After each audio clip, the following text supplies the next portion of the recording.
Thinking about our shared experience of sitting in zazen. Today, there's no one here in the room. All of you are out there, different countries, different parts of the world. We're all sitting together and we're doing something.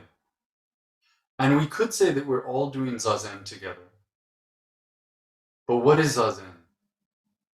I suspect that there's considerable variation,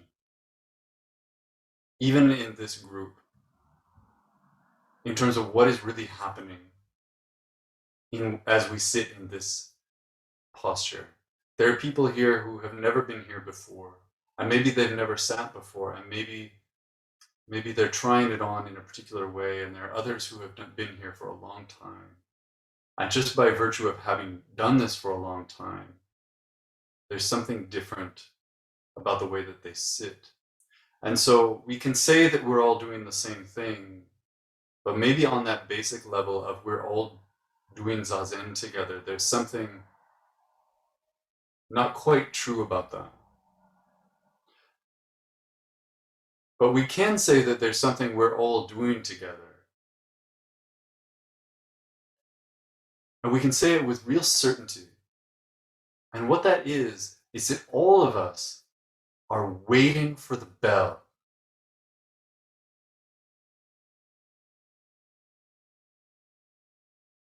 I know we are. I am.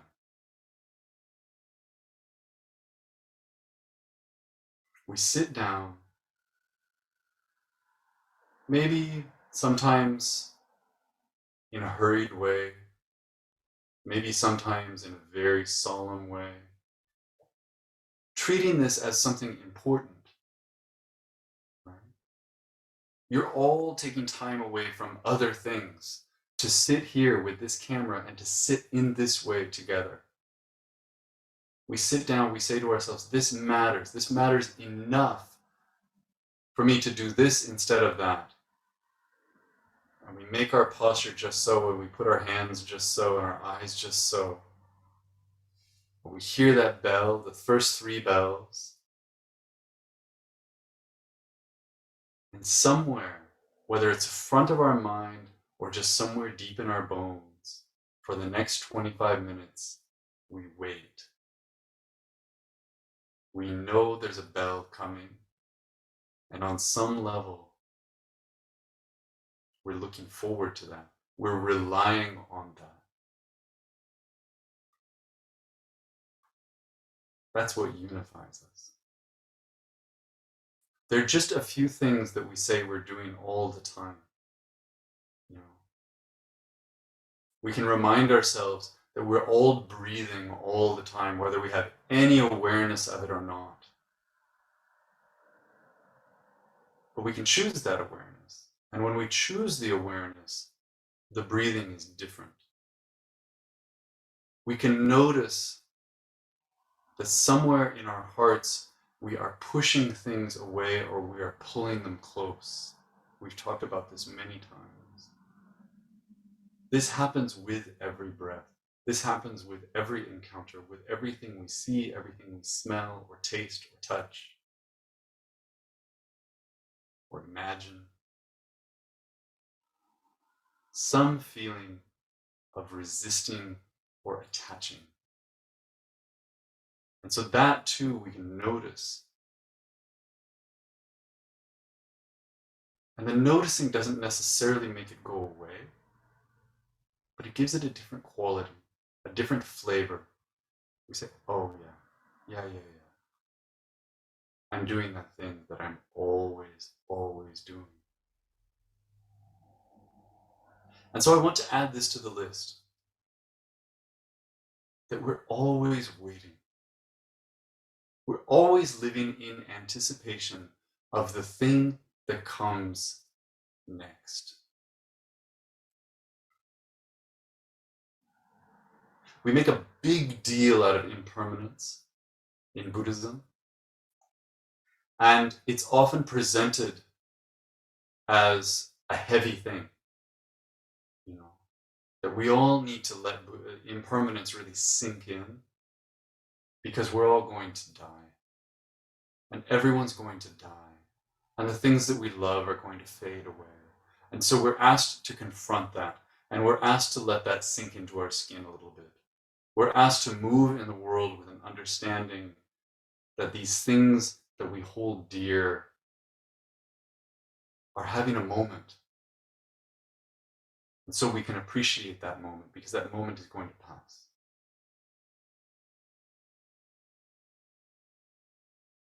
That's usually how we frame impermanence, as something kind of poignant. But another way to talk about impermanence is the way that we rely on it, so that we don't have to be in this moment forever, so that we don't have to be always fully present right here. Because in just a second, there's going to be the next, and there's going to be the next, and there's going to be the next. If you've ever sat in sesshin, you know there's a process, especially in the first couple days, where you're living for the bell. You're living for it, because you get to stand up, you get to move, or you get to go to the bathroom, or you get to eat. And even as you're measuring each period of zazen, you're measuring the days. You know how many times you will eat lunch with this group, how many times you will eat dinner with this group, how many nights you will sleep.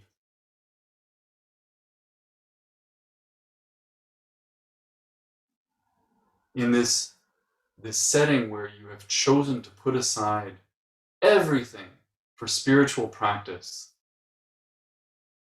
even if you love it, even if you say, I'm so glad I'm here, there's a part of you that's like a cartoon prisoner scratching out the hours on the wall, noting that with every bell, you're one step closer to being done.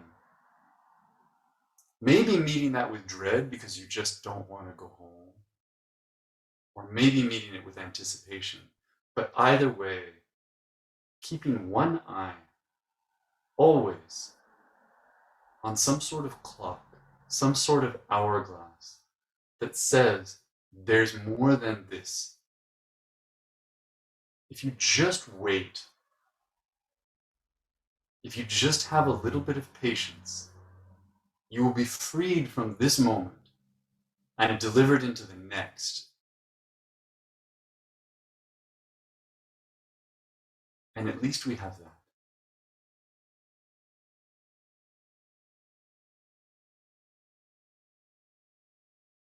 This is what we do. So today I wanted to offer up something very, very simple. Very simple. And it's just this. It's that the next time we sit together in this way, or the next time that you sit down at your home, set your timer, whatever that is, because you still have a job, right? But see what it feels like, even if it's just for a moment, to not wait for the bell, to take that part out.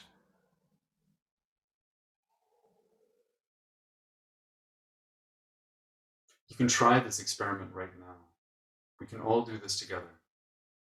Sitting where you are,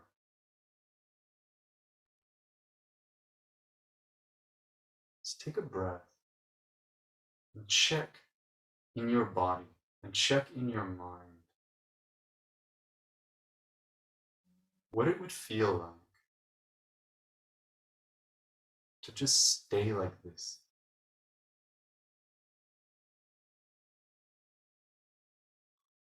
What it would feel like to sit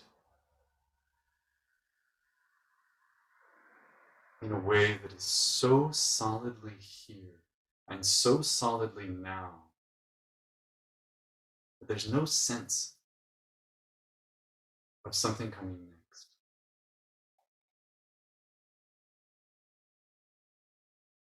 Take a minute. Try it. I'll try it too.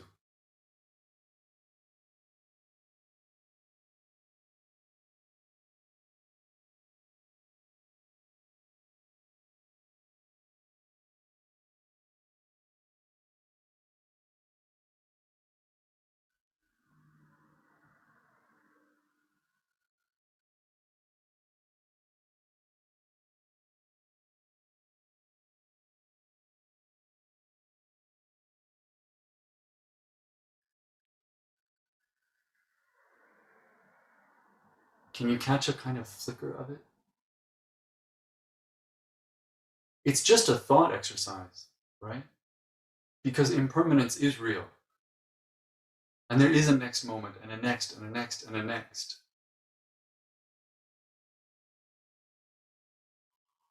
But even as we see that, even as we actively work to understand that, we can forget how to be in this moment, right now.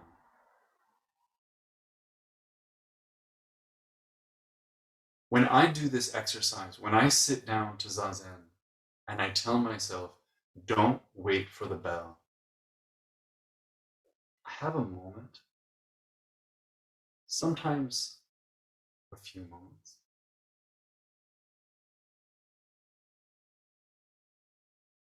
where it feels as if something has fallen away.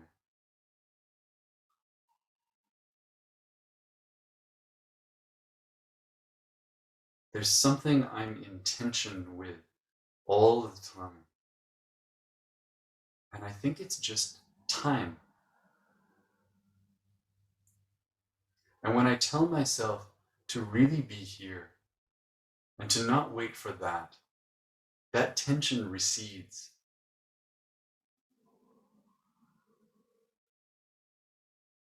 There's a feeling of dissolving into this spot. And then, of course, that tension comes back. I become aware of the bell. I become aware of time. I can't avoid that. But I offer this up, that when you sit down and you put your back just like so and your hands just like so, take a moment to consider this feeling of not waiting for the bell.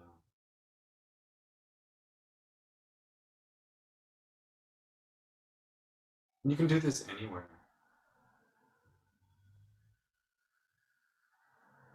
It's especially good in a restaurant when you're waiting for food to come. And imagine, what is it like to take out the part of my mind that is waiting for the food, that's expecting something more, that's waiting for the moment that matters, which is when we all get to eat. What changes in the way that I sit? What changes in the way that I talk or the way that I listen? What becomes interesting when I'm not interested in that?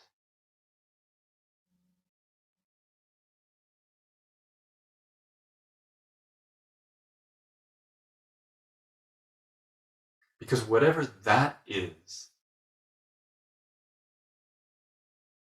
that's the thing that was always here.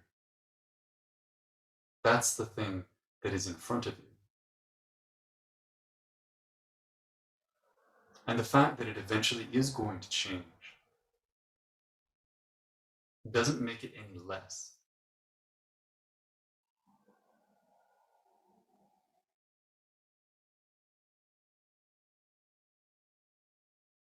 Try it on.